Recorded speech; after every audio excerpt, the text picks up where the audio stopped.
Bonjour à tous. Aujourd'hui, cette vidéo s'appelle « Se libérer de sa personnalité ». Se libérer de sa personnalité, ce n'est pas la rejeter, ce n'est pas la juger, c'est de l'observer dans le détail, de voir comment on fonctionne pour en être libre, c'est-à-dire la laisser faire quand c'est pas très important, et de la maîtriser quand c'est important de la maîtriser. Donc déjà, pour se libérer de sa personnalité, il faut en avoir une. Et c'est déjà pas si simple.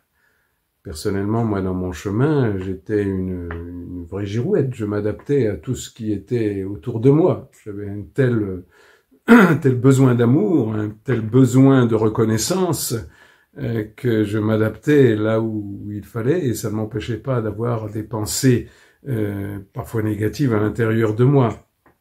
Donc il s'agit bien d'avoir le courage d'être soi-même, mais dans ce courage d'être soi-même, il va falloir faire le tri, il va falloir voir ce qui est infantile, ce qui est dicté par la peur, ce qui est quelque chose qui n'a pas encore révélé son côté grandir à l'intérieur de nous.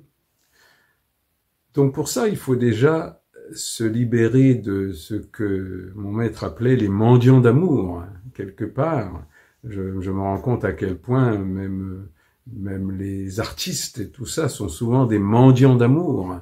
C'est-à-dire, ils cherchent l'amour, la reconnaissance, et c'est par là qu'ils se sentent une sorte d'équilibre, une sorte de joie de vivre. Mais c'est une joie très éphémère, une joie qui est très fragile, et une joie qui n'est pas la vraie joie profonde de l'existence, avec ses règles de vie, avec ses possibilités, ses difficultés, ses épreuves, et pour arriver au chemin de notre âme, qui lui est tout simplement ce qu'il doit être, tout bêtement. Hein. Et ça ne peut pas être quelque chose qui nous est dicté de l'extérieur. Je vois trop de gens qui se gargarisent avec des stages de joie, de bonheur, d'amour, de tendresse. Pourquoi pas? Il faut bien les vivre, ces choses-là. J'ai vécu ça et croyez-moi, ça fait du bien. Mais c'est aussi une illusion de croire que c'est ça le chemin. Le chemin, il est dans les épreuves et dans la difficulté.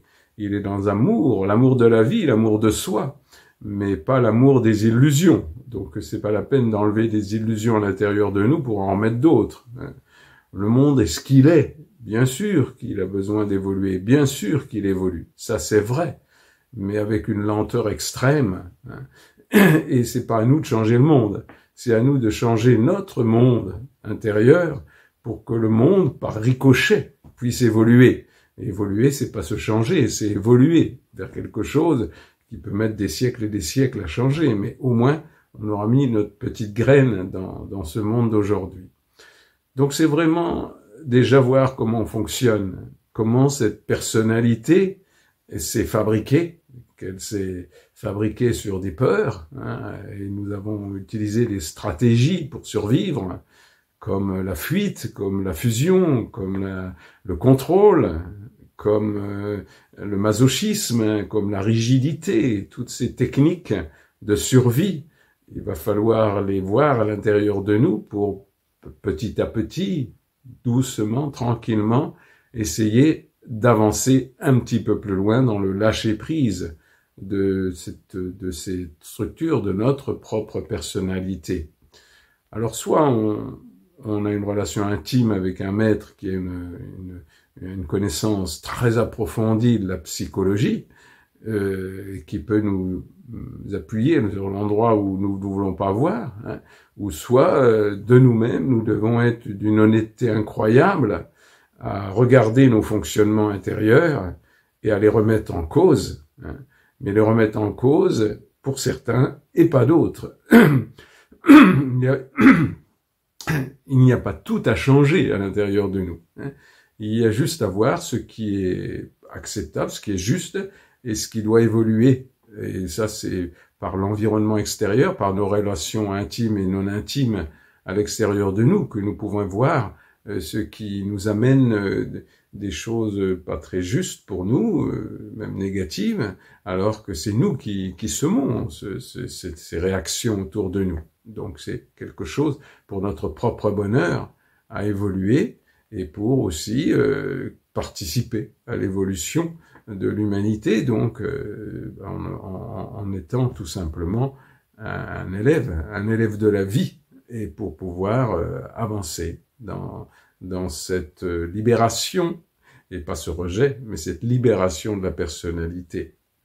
Je vois dans les gens qui viennent me voir, c'est souvent à ce moment-là, quand ils sentent qu'il va falloir remettre en cause leur fonctionnement de base, c'est là qu'ils se sauvent en courant en général, ou alors ils reviennent des années après, où ils font un chemin intérieur pour se rendre compte qu'il y a un blocage chez eux sur cette évolution. Donc, remettre en cause sa personnalité, ça doit être une joie de grandir, bien sûr. Et évidemment, c'est plein d'épreuves, plein d'émotions. Ça ne peut pas être dans la facilité, tout ça. Mais c'est pas grave, c'est le jeu de la vie. Donc il faut bien le faire, ce jeu. Il faut bien exister. Donc il doit bien y avoir un jeu, J-E, mais ce jeu doit se remettre en question. Et la personnalité, l'ego étant, si vous voulez, à cause de notre personnalité, nous avons des désirs infantiles, des désirs qui ne sont pas justes pour nous-mêmes ou pour l'humanité, et c'est ces désirs-là que l'on peut remettre en cause. Par exemple, je repense à tous ces gens qui s'identifient, soit une personnalité, soit une religion, soit quelque chose comme ça, et qui croient que c'est normal d'être bloqué là-dessus, alors que non, c'est tout à remettre en question, il n'y a personne à mettre sur un piédestal, et surtout pas une religion d'ailleurs. Mais après, quand je pense, je sais pas, par exemple, le pèlerinage de la Mecque dernièrement qui a fait 1000 morts, on voit bien qu'il y a quand même quelque chose qui est pas clair dans tout ça. Ça ne veut pas. Alors après, les gens vont s'imaginer, ah oui, mais du moment qu'ils sont morts là-bas, c'est qu'ils ont gagné le paradis. Tout ça, ce sont des illusions, des croyances. Ça n'a rien à voir avec une réalité divine. La réalité divine, elle ne peut pas être différente dans une religion. C'est pas possible. Il n'y en a qu'une de vérité divine. Il n'y en a pas deux. Donc tout ce qui est croyance, tout ce qui est dogme, tout ce qui est habitude, tout ça est à remettre en question, au moins pour nous-mêmes. Que la religion ne veut pas le remettre en question, c'est une chose, mais au moins pour nous-mêmes, on doit s'en libérer. Donc se libérer de sa personnalité, c'est aussi de se libérer bien sûr, de toutes ces croyances, de tous ces attachements, attachement à une religion, attachement à un être humain, attachement à un être éveillé, etc. Voilà, bon. J'espère avoir essayé enfin j'ai essayé en tout cas, de vous amener à ressentir ce qu'est se libérer de sa personnalité. Et pour ça, bien sûr, il faut déjà en avoir une, et donc ne pas être une girouette suivant ce que l'on vit, ou suivant des gens que ça soit sur Internet ou ailleurs, et qui nous amènent à des illusions nouvelles, même magnifiques, mais ce sont encore des illusions. Voilà, je vous embrasse très fort et plein de courage pour aller dans cette libération de votre personnalité sans la juger. Juste évoluer, c'est tout. Plein de tendresse, plein d'amour et toujours du soleil dans votre cœur. Au revoir.